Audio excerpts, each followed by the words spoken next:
بسم اللہ الرحمن الرحیم نحمدہ ونصلی علی رسولہ الکریم اما بعد۔ باب صوم المرأة بإذن زوجها تطوعا، عورت کا اپنے شوہر کی اجازت سے نفل روزہ رکھنا۔ اس عنوان کے تحت مصنف علام رحمہ اللہ یہ مسئلہ واضح کرنا چاہتے ہیں اور اس مسئلے پر گفتگو کرنا چاہتے ہیں کہ عورت شادی شدہ ہے تو نفل روزہ رکھ سکتی ہے یا نہیں۔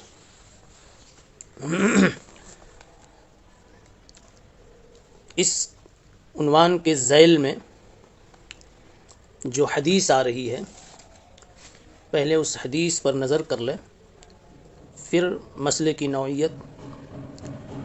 اور امام بخاری رحمۃ اللہ علیہ کا رجحان معلوم کریں۔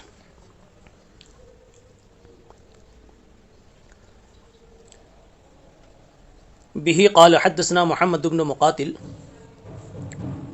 قال اخبرنا عبد الله قال اخبرنا معمر عن حمام بن منبه عن ابي هريره عن النبي صلى الله عليه وسلم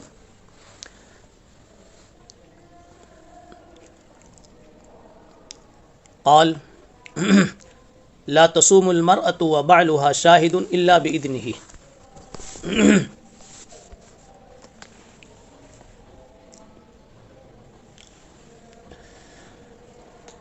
جناب محمد رسول اللہ صلی اللہ علیہ وسلم نے ارشاد فرمایا کہ جب عورت کا خاوند اس کے پاس موجود ہو تو وہ اس کی اجازت کے بغیر نفلی روزہ نہ رکھے۔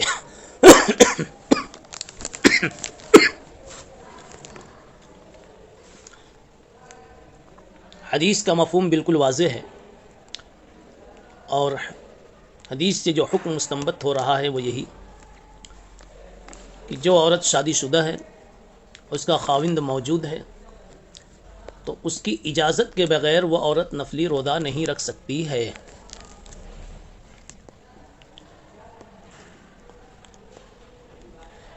امام بخاری رحمۃ اللہ علیہ نے اپنے ترجمۃ الباب میں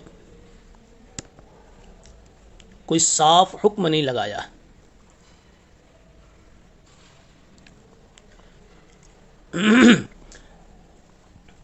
البتہ بِإِذْنِ زَوْجِهَا تطوعاً کے لفظ سے یہ بات ضرور سمجھ میں آتی ہے کہ حضرت یہ بتانا چاہتے ہیں کہ نفلی روزہ شوہر کی اجازت کے بغیر عورت نہیں رکھ سکتی ہے۔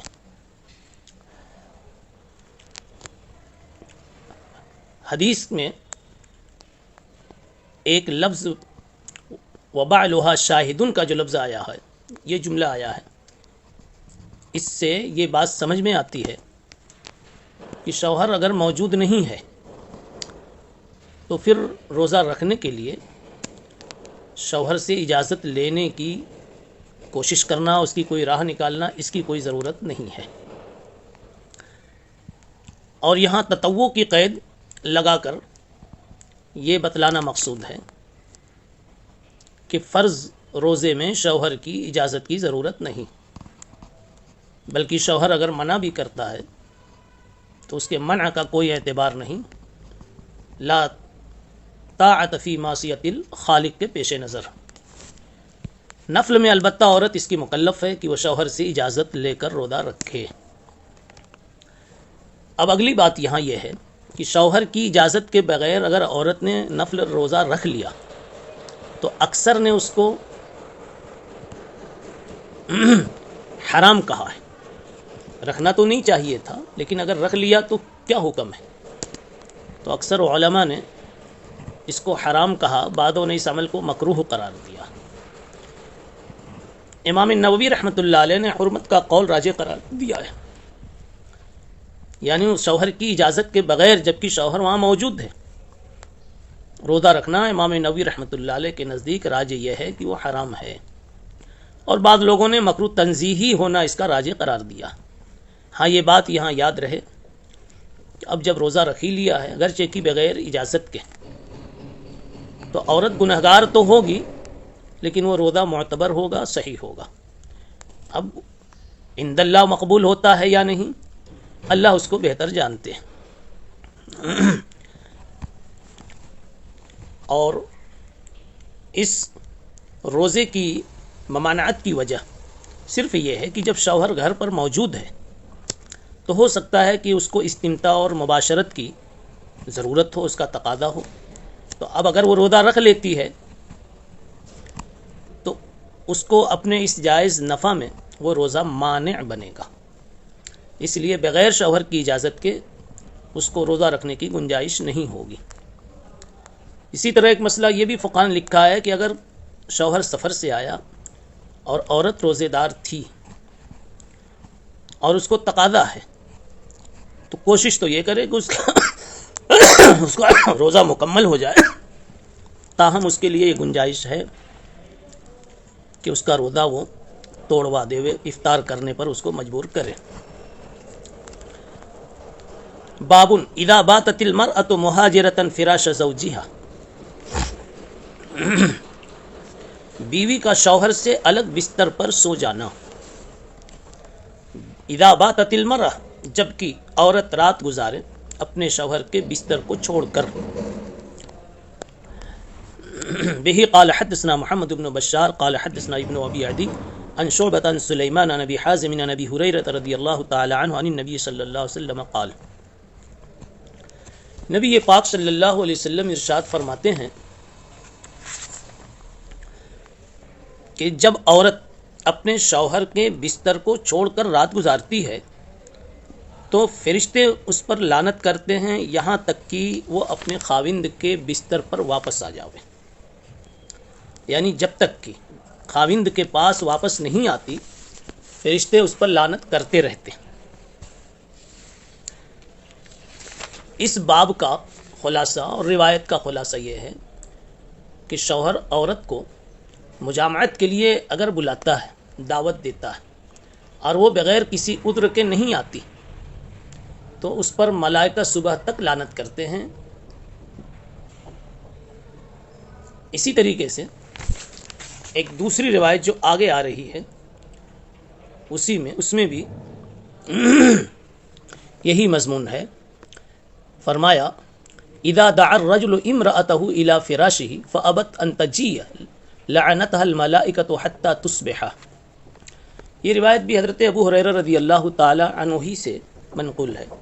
اللہ کے نبی صلی اللہ علیہ وسلم نے ارشاد فرمایا کہ جب مرد اپنی بیوی کو آواز لگائے، بلائے اپنی ضرورت کے لیے، لیکن وہ بستر پر آنے سے انکار کر دے تو فرشتے اس پر صبح تک لعنت کرتے ہیں۔ سیدھی سی بات یہ ہے کہ مجامعت اس کا حق ہے۔ اب اگر وہ بلانے سے نہیں آتی ہے تو گویا اس کی حق تلفی ہو رہی ہے۔ اس حق تلفی کی سزا میں اور اس کی مکافات میں اور اس کی گرفت میں اللہ تعالیٰ اس انداز میں ناراضگی کا اظہار فرماتے ہیں کہ فرشتوں کی لعنت اس پر ہوتی ہے۔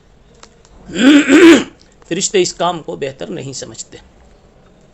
باب لا تأذن المرأة في بيت زوجها لأحد إلا بإذنه، عورت اپنے خاوند کے گھر میں بغیر اس کی اجازت کے کسی کو نہ آنے دے۔ اس باب سے امام بخاری رحمۃ اللہ علیہ یہ بتانا چاہتے ہیں کہ عورت کے لیے یہ جائز نہیں ہے کہ وہ اپنے شوہر کے گھر میں اس کی اجازت کے بغیر کسی کو آنے دے،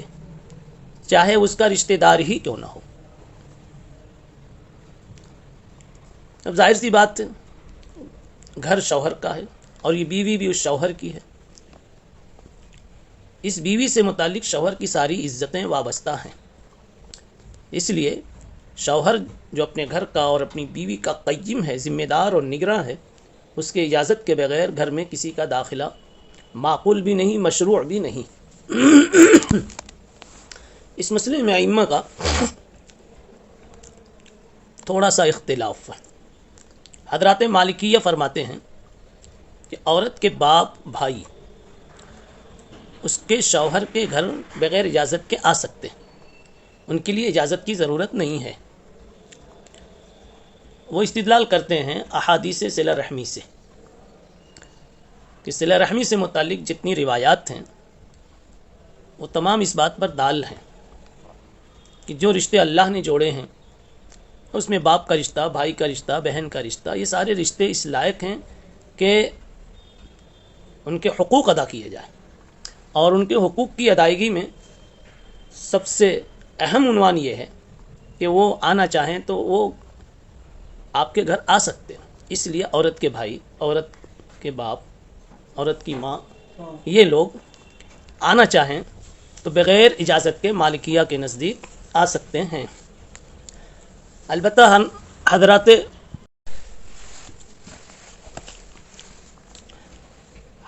حنفیہ اس مسئلے میں 3 قول رکھتے ہیں۔ ایک قول تو مطلقاً ممانعت کا ہے، یعنی کسی کو بھی شوہر کی اجازت کے بغیر اس کے گھر میں آنا صحیح نہیں۔ حنفیہ کا دوسرا قول یہ ہے کہ رشتہ داروں کا دخول تو بغیر اجازت کے ممنوع نہیں ہے، البتہ زیادہ دیر تک وہاں ٹھہرنا اور لمبی گفتگو کرنا اس کی اجازت نہیں۔ تیسرا قول احناف کا یہ ہے کہ عورت کے والدین شوہر کی اجازت کے بغیر ہفتے میں 1 مرتبہ آ سکتے ہیں، شوہر کو انہیں روکنے کا حق نہیں ہے۔ اسی طرح عورت اگر والدین کے پاس ہفتے میں 1 مرتبہ جانا چاہے تو اس کے لیے بھی اجازت ہوگی، اس کو شوہر روک نہیں سکتا ہے۔ البتہ دوسرے رشتہ داروں کو سال بھر میں 1 مرتبہ شوہر کی اجازت کے بغیر عورت سے ملنے کا حق ہے۔ بہرحال یہ تو عورت سے ملنے کی بات ہوئی، لیکن شوہر کے گھر میں داخل ہونا ہے تو زیادہ مناسب یہی قول ہے اور یہی بات ہے کہ شوہر کی اجازت کے بغیر شوہر کے گھر کوئی رشتہ دار نہ آوے تو یہ بہتر ہے، بلکہ اجازت طلب کر لی جاوے۔ ہاں، ماں باپ کا معاملہ اور بہت قریبی رشتہ داروں کا معاملہ اس سے کچھ الگ ہے۔ امام بخاری رحمۃ اللہ علیہ کا اس مسئلے میں کیا مسلک ہے؟ امام بخاری رحمۃ اللہ علیہ نے کچھ واضح تو نہیں فرمایا، لیکن لا تأذن المرأة فی بیت زوجها لأحد الا بإذنہ سے جو صراحت ملتی ہے یا جو کچھ وضاحت ملتی ہے وہ منع کی ملتی ہے، کہ امام بخاری رحمۃ اللہ علیہ گویا اس کے قائل نہیں ہیں کہ شوہر کی اجازت کے بغیر کوئی عورت کا رشتہ دار شوہر کے گھر میں آوے۔ حدیث ہے بہی قال حدثنا ابو الیمان قال اخبرنا شعیب قال حدثنا ابو الزناد عن العارج عن ابی ہریرہ رضی اللہ تعالی عنہ ان رسول اللہ صلی اللہ علیہ وسلم قال لا يحل للمرأة ان تصوم وزوجها شاہد، حلال نہیں ہے عورت کے لیے کہ روزہ رکھے اس حال میں کہ اس کا شوہر وہاں موجود ہو مگر اس کی اجازت سے، یعنی عورت نفلی روزہ اگر رکھنا چاہے، ان تصوم صوما تطوعا، نفلی روزہ اگر رکھنا چاہتی ہے تو شوہر کی اجازت کے بغیر وہ نہیں رکھ سکتی۔ ولا تأذن فی بیتہ الا بإذنہ، یہ محل ترجمہ ہے، اور عورت شوہر کے گھر میں کسی کو بھی آنے کی اجازت نہیں دے سکتی شوہر کی اجازت کے بغیر۔ وما انفقت، ہاں البتہ یہاں یہ یاد رہے کہ اجازت کی 2 قسمیں، اجازت عرفیہ اور اجازت صریحیہ، بلکہ ایک اور اجازت دلالت ہے، تو چاہے عرفاً اجازت ہو، صراحتاً اجازت ہو، دلالتاً اجازت ہو، یہ 3 اجازتیں سامنے رکھنی چاہیے۔ تینوں میں سے کسی قسم کی بھی اگر اجازت پائی جاتی ہے تو یہ اجازت کافی ہوگی۔ اس لیے ہمارے معاشرے میں جو عورتوں کے گھر کے افراد، بھائی بہن، والدین وغیرہ جو آ جایا کرتے ہیں، عرفاً اور دلالتاً بلکہ صراحتاً بھی اس کی اجازت ہے، ہر طرح سے اس کی اجازت ہے، اس لیے آنے میں کوئی حرج نہیں ہے۔ وما انفقت من نفقۃ من عن غیر امرہ فإنہ یؤدى الیہ شطرہ، اور جو عورت اپنے خاوند کے حکم کے بغیر اللہ کے راستے میں کچھ خرچ کر دے تو خاوند کو بھی آدھا ملے گا۔ شوہر سے پوچھے بغیر اگر اس نے خرچ کر دیا تو اس کو بھی آدھا ملے گا، شوہر کو بھی۔ مطلب اس کا یہ ہے کہ آدھا حصہ تو بیوی کو دیا جائے گا خرچ کرنے کی وجہ سے،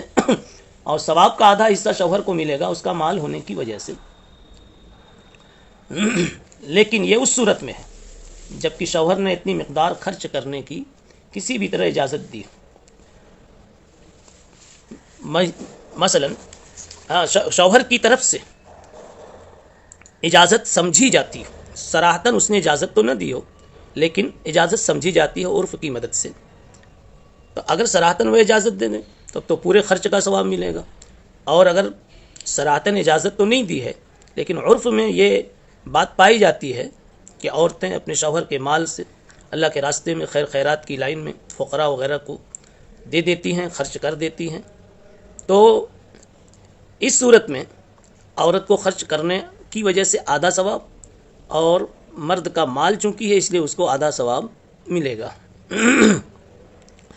حدیث میں ان غیر امرہی سے مراد ہے ان غیر امرہی الصریح، یعنی شوہر کی طرف سے واضح کوئی حکم نہیں تھا کہ خرچ کرنا، بس پتہ چلا عرفی اجازت کی بنیاد پر اگر اس نے خرچ کیا ہے تو یہ ثواب کی ترتیب ہے۔ لیکن اگر کسی شوہر نے کچھ منع کر رکھا ہو پھر بھی اگر کوئی خرچ کرے، یعنی اتنا مال خرچ کرنے کی اجازت نہیں جتنا اس نے خرچ کر دیا، شوہر نے منع کیا تھا، پھر اگر وہ خرچ کرتی ہے تو مالک کے منشا کے خلاف ہونے کی وجہ سے عورت کو ثواب تو کیا ملے بلکہ وہ گنہگار ہوگی۔ وَرَوَاهُ ابو الزناد ایضاً عن موسیٰ نبی ابی ہریرہ فی الصوم، مقصد یہ ہے کہ روایت باب میں جو شعیب عن ابی الزناد عن اعرج کے طریق سے جو روایت آئی ہے اس میں صوم کا بھی ذکر ہے۔ اب عورت بغیر شوہر کی اجازت کے روزہ نہیں رکھ سکتی، اس کو اس کے ساتھ جوڑا گیا کہ عورت اپنے شوہر کی اجازت کے بغیر خرچ بھی نہیں کر سکتی، لیکن اگر اس نے خرچ کر دیا اور عرفاً اگر اس کی اجازت ہے تو پھر اس میں مالک کو آدھا ثواب اور خرچ کرنے والی بیوی کو آدھا ثواب ملے گا۔ سبحان اللہ بحمدہ، سبحان اللہ العظیم۔